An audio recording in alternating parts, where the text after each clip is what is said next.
Well, if you've ever wondered what it would feel like to be inside a porta potty that got tipped over, welcome to the Valenti and Foster radio program today on a Monday. Rieger riding shotgun after one of the worst sporting weekends of this city's lifespan. And it's, you know, what's not included in there was the garbage that took place in Bloomington. We can't even bother getting to that yet. Oh, don't worry, I will. But where we need to start today, I think we have to start with Lions, Rieger. Would you agree? Yeah, I think people have finally found the anger. I think people are pissed about this one, and last week they weren't. They should be. And it's like a little decorum. Oh, shut up, you. Don't interrupt me. To hell with it. Honest to God, here, I'll start with him. Let me finish talking. Yeah, okay. You know what? Let me tell you something. This guy is such a joke. Honest to God. Caldwell is worse than just not being good. The dude's a joke. He's a cartoon. He's a parody. This guy is unreal. I like a little decorum. Yeah, you know what I like? A guy who doesn't wear two watches and actually has a brain. Let me finish talking. No, because everything you say is garbage. When you lose to a team like that on Sunday, you have no choice but to blame the head coach. None. There is no choice.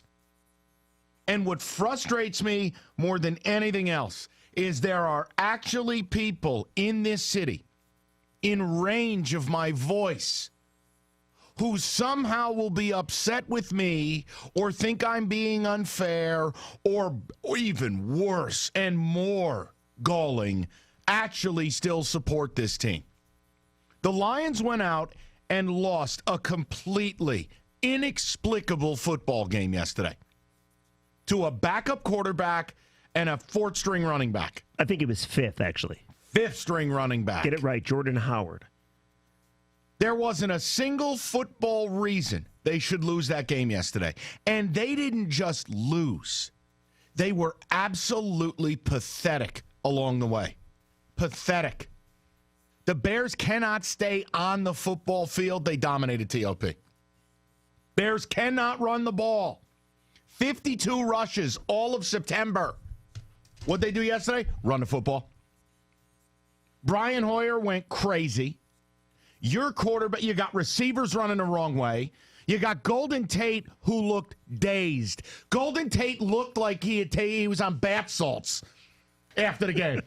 He may as well have been running around on the roof of an apartment complex with tinfoil, waiting for his alien friends to say hello to him. Oftentimes, you love to kind of sensationalize things. No, there's no sensationalizing. Golden Tate looks like he's either A, hurt, or B, don't care. Okay? It's one of the two. But since you, the jerk of a head coach, won't update injuries, we, the jerk media, have to talk about things.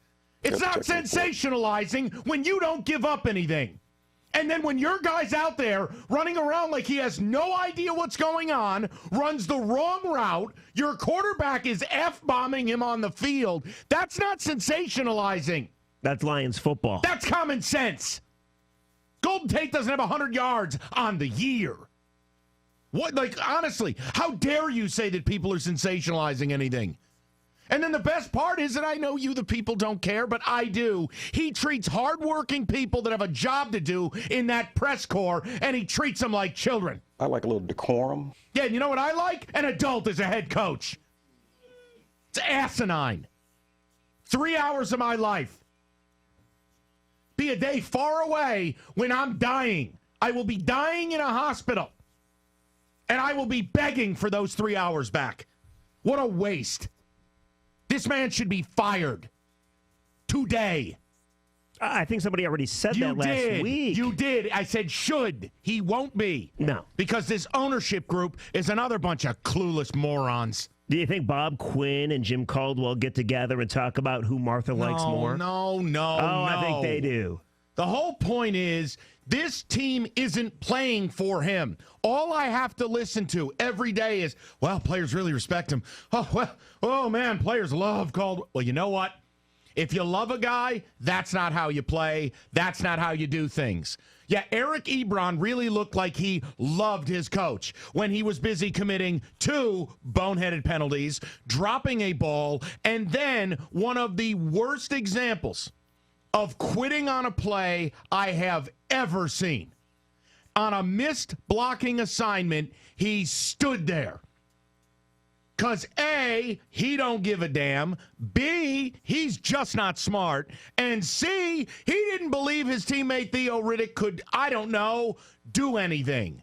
And Ebron stood there as chaos ensued. He did apologize, though. I don't care. Very you mature. Don't do it. He was atrocious yesterday. Atrocious. And if the Lion organization had any damn pride, I'll tell you what they do with Eric Ebron after that yesterday. I'd cut his ass. Screw you! You're fired! Quitting on a play in the middle of the football field, he was so clueless he almost got rolled up on the play. I mean, Rieger, it's unbelievable. What this proves once and for all is something that I thought was almost dead. And what's that? Almost like it gone to the back, almost like you knew it was still there, but it wasn't sitting in the front seat of the car with you. It was sitting in the back. Come on. Same old Lions. So you thought like same old Lions was on like life support, like it was going away. No, I just did it taking a bit of a back seat. They were beating teams they were supposed to, losing the ones they weren't. But you know what the problem with SOL is? It's the laziest thing we could possibly do in this job. But it's 100% true. But yesterday, I have no other explanation for it than that. Dude, the bottom line is, yesterday I heard you on the Sunday show, and you're breaking it down. You gave reason after reason after reason why the Lions will not lose this football game. I know. And they're going to go in and dominate. But this is what SOL is. And, I know. You know, the first week of the season, I told you they would lose to the Colts because that's SOL. And you called me lazy like you had before. They made a comeback and they won. You're right, but they almost lost. But then they've lost to Lex 3. I know. So the bottom line is it does exist, and you just have to embrace it. It's who this pathetic organization is. And at a certain point, why get mad anymore? Because I have to talk about it. Because I was forced to waste my Sunday afternoon. And you know what's more galling about it is you have an ownership group that employs a man because they like him, not because he's any damn good at the job. I love Jim Caldwell. Yeah, well, good for you. The whole point is he shouldn't be the head coach here. He should have been clipped at the end of last year. And you got a GM here who I've said from the very beginning, it is my opinion he was forced to keep Caldwell. Of course he was. No GM with a brain takes over a bad franchise, his first time as a GM, and saddles himself, tethers himself to Jim Caldwell. It's asinine. And you, the people, have to sit there and watch this. And I don't think they'll get rid of him. I don't think it'll even matter.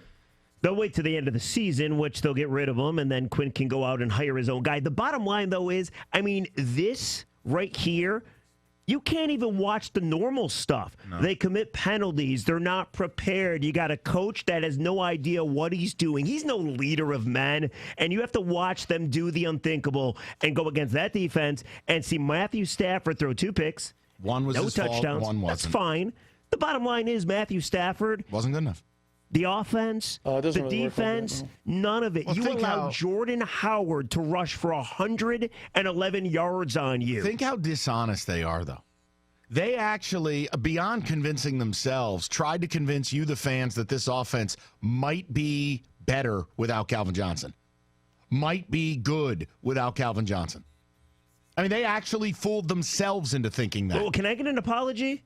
I got destroyed on Friday. I was telling you I didn't buy the whole Cooter effect. And everybody called up, oh, my God, you're such a hater. You know nothing. It's a hot take. Just apologize. No, I was right. You people were all wrong. Your quarterback is a bust. Your offense is a bust. Your head coach stinks. So here he goes. And your team is what they've always been, the same old Lions. Like, I find it funny. I find it comical that at some point you actually thought SOL was taking a back seat. I mean, look, man. Like that it was on the trailer. Took a back seat week 1.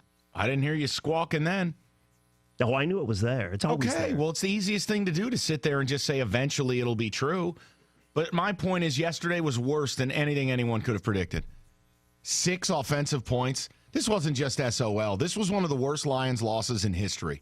We just didn't play well enough to win, so we didn't win. Thanks, Matt. Honestly. This is one of the worst losses that I have ever seen this football team have.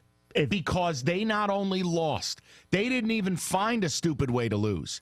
They were so bad that not even a gift of a punt return could bring them back. You mocked me on Friday. I flat out said, and I've never said this before, if they don't fire Caldwell after they lose to the Bears, then you should not go on Sunday. And you said, no, I'm not mad at you, Jeff. I'm not mad at you, but you're going way too far. Well, because what you're going to doing, embrace that now? No, what you're doing is you're telling people what to do with their Sundays. What are you going to do? What do you want to do? You want to rip up people's tickets? No. Come on, man. I mean, why it's are you just, going to go, though? Well, I don't know. I think if you go, you're a loser. But people will go. Who am I to tell them not to go? That's the one line you can't cross. I like a little decorum. Shut up. If you want me to answer, you guys want me to answer your questions. A little decorum.